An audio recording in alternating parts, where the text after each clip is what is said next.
के कुल्हे तो सामान्य आकार से 3 गुना ज्यादा बड़े थे। मैं खुद पर काबू न रख सका और अनजाने में मेरा हाथ उन पर लग गया। यमराज ने मुझे नर्क में एक भूत अधिकारी के तौर पर नियुक्त कर दिया और शर्त यह रखी कि मैं केवल एनफोर्सर बनने के बाद ही वापस लौट सकूंगा। मैंने जी तोड़ मेहनत की, ढेरों उपलब्धियां हासिल की और आखिरकार मैं एनफोर्सर बन ही गया।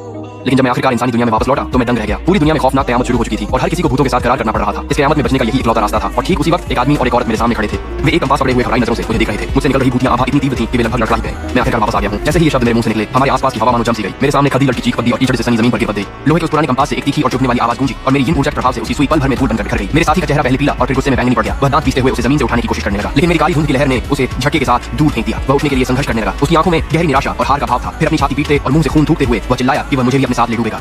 हवा में एक दरार उभरी और उसमें से जर्जर कवच और जंग लगे कांटे वाला कब्र का रक्षक बाहर निकला। पाताल लोक में यह कचरे के बराबर भी नहीं, पर उस व्यक्ति के लिए यह उसका आखिरी दांव था। कब्र का रक्षक प्रकट हुआ और दहाड़ने ही वाला था, लेकिन जैसे ही उसकी धुंधली भूतियां आंखें मेरी आंखों से मिली, एक अंडरवर्ल्ड एनफोर्सर का खास दबाव उस पर हावी हो गया। उसे चिल्लाने का मौका तक नहीं मिला। वह घुटनों के बल गिरा। उसका विशाल शरीर डरे बटेर से सिमट कर गेंद बना और धुएं के गुब्बार में बदल गया। वह सीधे उस आदमी के कॉन्ट्रैक्ट मार्क में घुस गया और बाहर आने से मना कर दिया। मैंने त्योरियां चढ़ाई। इंसानी दुनिया में आध्यात्मिक ऊर्जा लौटी तो थी, पर ये भूतिया जीव बेहद निम्न स्तर के थे।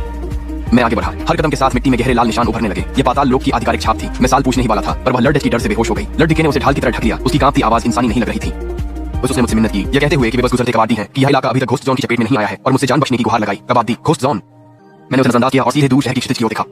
आसमान की ओर उठती काली ऊर्जा और 3 जगहों से निकलता वह द्वेष जो किसी को भी पागल कर दे। पर मेरा ध्यान उस नफरत के बीच वांशी की मौजूदगी की हल्की महक ने खींचा। वो मेरी सीनियर और 500 सालों से मेरा एकमात्र जुनून थी। तब उस पुराने यमराज ने मुझे यहाँ लात मारकर गिराया, ये कहकर कि मैंने पर्याप्त पुण्य कमाए हैं और यह मेरा सौभाग्य है। पर उन्होंने यह नहीं बताया कि इस सौभाग्य का मतलब इस सड़ी गली दुनिया को साफ करना था।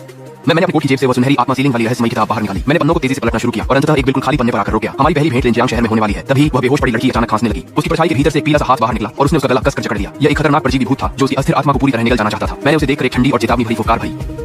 क्यों क्या तुम्हें लगता है तुम मेरे सामने यह कर पाओगे? हाथ झटकते ही हवा से आत्माओं की जंजीर निकली, जिसकी कड़ियां अजीब नियमों से धड़क रही थीं और सीधे उस भूतिया हाथ के आर पार हो गई। मैंने उसे घुमाया और सड़ते घावों वाला भूत उसकी परछाई से बाहर खींचाया।